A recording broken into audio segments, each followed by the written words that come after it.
बेटा गौर से देखना ना, एक सवाल में आपकी पूरी मैथ हो जाएगी। ध्यान से देखना भाई, आपको फाइंड करनी है इक्वेशन ऑफ कर्व। चलो सबसे पहले अपन करनी है इक्वेशन निकालनी कर्व की, जो पास हो रहे किस पॉइंट से 0 1 से। चलो अपन को x और y के मान भी इससे वो c आएगा उसको निकाल लेंगे। यदि स्लोप टेंजेंट का, चलो भैया क्या दिया है क्वेश्चन नंबर जो भी आपका एग्जांपल है बेटा ना, ये बोलो क्या दिया है बेटा, बोलो गिवन दिया है। क्या दिया ऊपर लिख रहा, फाइंड करनी है क्या इक्वेशन ऑफ, बोलो इक्वेशन ऑफ कर्व। थोड़ा जरा फास्ट बोलना। देखो कर्व की इक्वेशन निकालनी बेटा ना, और गिवन दिया है जो आपका स्लोप है। स्लोप होता है, देखो स्लोप होता है dy बाय ये स्लोप दिया है।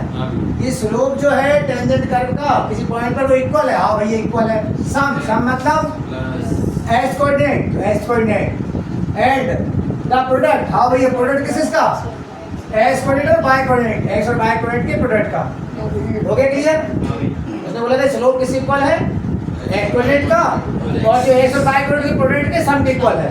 अब यहाँ ध्यान दो बेटा, 2 मिनट तीसरा ट्रांसपोजिशन कर लेना dy बाय ये x आएगा तो x मत लेकर x y लेके आओ। इसकी एक आपको इक्वेशन है 9.5। पूरा चैप्टर किससे होगा, इसी से। किससे होगा, कंपेयर करना ऑन। अच्छा कंपेयर करना dy बाय dx है ना, px इक्वल टू q से। तो p कितना हो गया बेटा माइनस x, और q कितना हो गया बेटा x। सबसे पहले निकालना है इंटीग्रल फैक्टर निकालना, इसे बोलते हैं समाकल गुणांक।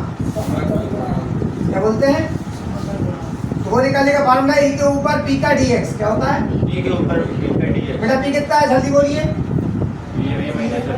बेटा। इंटीग्रेशन क्या होता है, एक छुड़ती वही की वही, एक पावर है, एक जुड़ेगी कितनी जाएगी 2/2। ओके 2। तो क्लियर। आप निकालना जनरल सॉल्यूशन, निकाल लें। इसे बोलेंगे सामान्य हल। लिखोगे जनरल सॉल्यूशन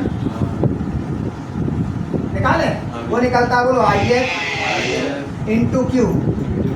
IF इंटू इसमें बाय लगाएंगे बेटा, यहाँ पे लगाएंगे IF इंटू क्यू, यहाँ लगेगा इसका इंटीग्रेशन और प्लस c। बेटा IF का मान थोड़ा जल्दी बोले क्योंकि वीडियो 5 मिनट से ज़्यादा डर नहीं पाएंगे। और बेटा IF का मान बोले, और ये कौन था Q का मान x, देख लेना Q का मान।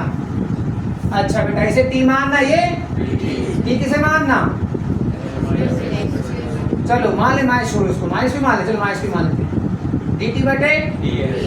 अच्छा माइनस तो छोड़ो, x स्क्वायर कितना आएगा 2x है ना, 2 से 2 ds कर जाओ क्या माइनस x और माइनस कहाँ लगा लो आगे, तो ये होगा माइनस dt। लगा दे बेटा रख दे e का, ये चल रहा है इसे चलने दो, x स्क्वायर बटे 2 और बाय।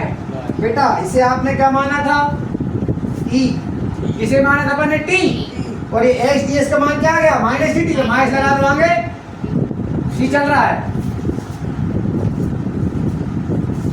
बेटा। et का क्या होता है et बनाओ। अब बेटा उसने कंडीशन दी, t का मान रखते बेटा, t किसे माना था बोलो जरा, माइनस का x स्क्वायर बटे। अच्छा अब ध्यान देना, उसने पॉइंट दिए हैं 0 और 1, ये पास हो रहा है किससे, किससे पास हो रही है बेटा, इक्वेशन किससे पास हो रही है, पास थ्रू किससे, तो ये x है ये, तो ये यहाँ 0 को 0 हो जाएगा, यहाँ 0 रखोगे तो ये पूरा y का मान 1, c के 1 रख लो, और c का किसी की पावर 0, किसी की पावर 0, तो ट्रांस ये बन करा के जुड़ जाएगा, कितना हो जाएगा, इसी का मान कितना हो गया 2। ये मान बाहर रख दो, आपका आंसर ओके। ये हो गया और ये 2 हो गया। इसी से डिवाइड कर दो, किसे, इसी से डिवाइड कर देना, डिवाइड बाय किससे करें तो क्या बचेगा ओनली, ये काट के क्या बचेगा, ये बटे में जाएगा किसके, ये ऊपर जाएगा क्या हो जाएगा, ये क्या हो जाएगा घात प्लस हो जाएगी। हाँ यही बड़ा इक्वेशन है आपकी किसकी,